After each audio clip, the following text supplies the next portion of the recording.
श्री स्वामी समर्थ स्वामी महाराज तुमच्या सर्व चांगल्या इच्छा पूर्ण करो ही स्वामींच्या चरणी प्रार्थना करते आणि आजच्या व्हिडिओला सुरुवात करते। पण त्या अगोदर चॅनलवरती नवीन असाल तर सबस्क्राइब करा आणि शेजारील बेल आयकॉनलाही प्रेस करा, म्हणजे माझ्या सर्व नवीन व्हिडिओंचं नोटिफिकेशन तुम्हाला मिळेल आणि तुम्ही एक पण व्हिडिओ मिस करणार नाही।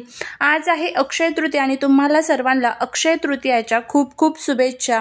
3.5 मुहूर्तापैकी एक असा हा दिवस असतो। हिंदू धर्मात या सणाला विशेष महत्त्व असतं। या दिवशी म्हणजेच आज बघा गजकेसरी योग, शशयोग यासारखे अनेक शुभयोग देखील तयार झालेले आहेत। त्यामुळे नवीन वस्तूंची खरेदी, सोन्या चांदीची खरेदी करण्यासाठी हा अत्यंत शुभ दिवस मानला जातो। अक्षय तृतीया हा 3.5 मुहूर्तापैकी एक मानला गेल्यामुळे या दिवशी जर तुम्ही सोने, चांदी, कपडे, घर, दागिने जे काही तुम्हाला खरेदी करायचं असेल तर असं म्हणतात की या दिवशी जर आपण खरेदी केली तर त्याच्यात वारंवार वाढ होत जाते। त्यानंतर अक्षय तृतीयेच्या दिवशी तुम्हाला आज संध्याकाळी काय करायचं आहे बघा, कापूर सोबत काही वस्तू जाळायच्या आहेत, तर त्या कशा पद्धतीने त्याबद्दलची आपण माहिती घेणार आहोत। या दिवशी भगवान विष्णू आणि माता लक्ष्मीची पूजा करावी, तसेच या दिवशी प्रत्येकाने आपापल्याला जमेल त्याप्रमाणे धान्य, गूळ, वस्त्रे, पैसे गरजूंना दान करावे। हिंदू आणि जैन धर्मात अक्षय तृतीयेला विशेष महत्त्व असतं। या दिवशी नवीन कामाची सुरुवात केली जाते, ग्रह प्रवेश सुद्धा केले जातात, फ्लॅट खरेदी केले जातात, प्लॉट खरेदी केले जातात, मुंज, लग्न समारंभ यासारख्या अनेक प्रकारच्या गोष्टी या दिवशी केल्या जातात। सत्ययुग आणि त्रेतायुग याच दिवशी तयार झालं होतं। द्वापर युगाचा शेवट आणि महाभारत युद्धाचा शेवटही याच तारखेला झाला होता। भगवान विष्णूंचा नरनारायण अवतार हयग्रीव परशुराम यांचा अवतारही याच तिथीला झाला होता। अक्षय तृतीया हा वसंत ऋतूचा शेवट आणि उन्हाळ्याच्या प्रारंभाचा दिवस असल्याने या दिवशी उन्हाळ्यात पाण्याने भरलेली भांडी, पंखे, स्टँड, छत्री, कानटोप, साखर, तांदूळ इत्यादी वस्तूंचं दान केलं तर ते अक्षय आपल्यासोबत राहतं। तर अशा पद्धतीची अक्षय तृतीयाची थोडीशी माहिती आपण बघितलेली आहे। तर अक्षय तृतीयाचा काही राशींना खूप फायदा होत आहे, तर त्या कोणकोणत्या राशी आहेत तर त्याबद्दलची थोडीशी माहिती घेऊया की तुमची पण रास यामध्ये आहे का नक्की बघा। त्यामध्ये बघा सर्वात पहिली जी रास आहे तर ती कन्या रास आहे, त्यानंतर मकर रास आहे, त्यानंतर कुंभ रास आहे। अक्षय तृतीयेच्या व्यवसाय करण्यासाठी आर्थिक लाभाचा दिवस राहील। देवी लक्ष्मीच्या कृपेने तुमच्या राशीच्या लोकांना मोठा आर्थिक लाभ मिळू शकतो। आर्थिक संकटावर मात करण्यास मदत करेल।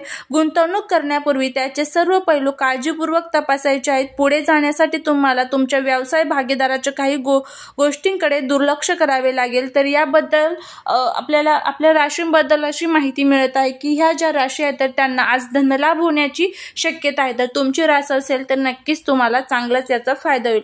त्यानंतर आज संध्याकाळी आपल्याला कापूरचा काय उपाय करायचा आहे ते बघा। कापूर घ्यायचा आहे, भीमसेनी कापूर असेल तर तो घ्या, नाही तर आपला साधा जो कापूर असतो तर तो घेतला तरीही चालेल। त्यानंतर तुम्हाला थोडीशी पिवळी मोहरी घ्यायची आहे। पिवळी मोहरी ही कोणत्याही किराणा मालाच्या दुकानामध्ये मिळते। खूप तांत्रिक क्रियांमध्ये ही पिवळी मोहरी वापरली जाते आणि हीच पिवळी मोहरी आज आपण आपल्या घरामध्ये वापरणार आहोत। तर आता मीठ घ्यायचं आहे त्याच्याबरोबर आणि तुम्हाला तुळशीची जी पानं असतात तर ती घ्यायची आहे। आता तुळशीची पानं आपल्याला आज घरामध्ये तोडायची नाहीये, तर त्यामुळे ज्या ठिकाणी पूजेचं साहित्य मिळतं ना तर त्या ठिकाणी फुलांबरोबर तुळशी सुद्धा दिली जाते, तुम्ही त्यांच्याकडून आणू शकता। तुळशीचे 2-3 पानं आपल्याला लागणार आहेत।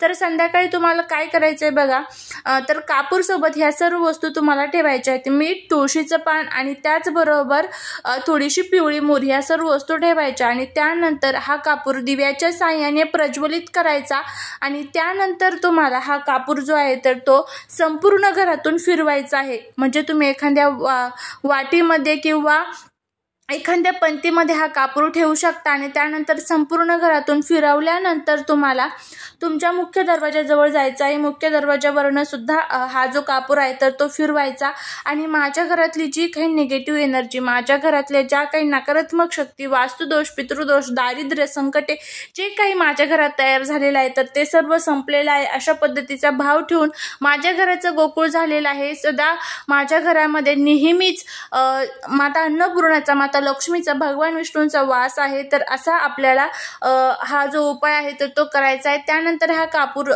जोपर्यंत जळत आहे तोपर्यंत आपला जो मुख्य उंबरठा आहे त्या उंबरठ्याच्या तिथे मध्यभागी ठेवायचा आणि कापूर विझल्यानंतर म्हणजे त्यातलं जे सर्व साहित्य आहे ते थंड झाल्यानंतर तुम्हाला ते सर्व साहित्य काढून घ्यायचं आहे आणि निर्माल्यात टाकून द्यायचं आहे। जेवढे जळेल तेवढे जळून द्यायचं, बाकीचं उरलेलं सर्व निर्माल्यामध्ये टाकून द्यायचं आहे। तर अशा पद्धतीने आपल्याला हा जो आजचा उपाय आहे तो करायचा आहे। तर नक्की करा, नक्कीच तुम्हाला या उपायाचा फायदा होईल।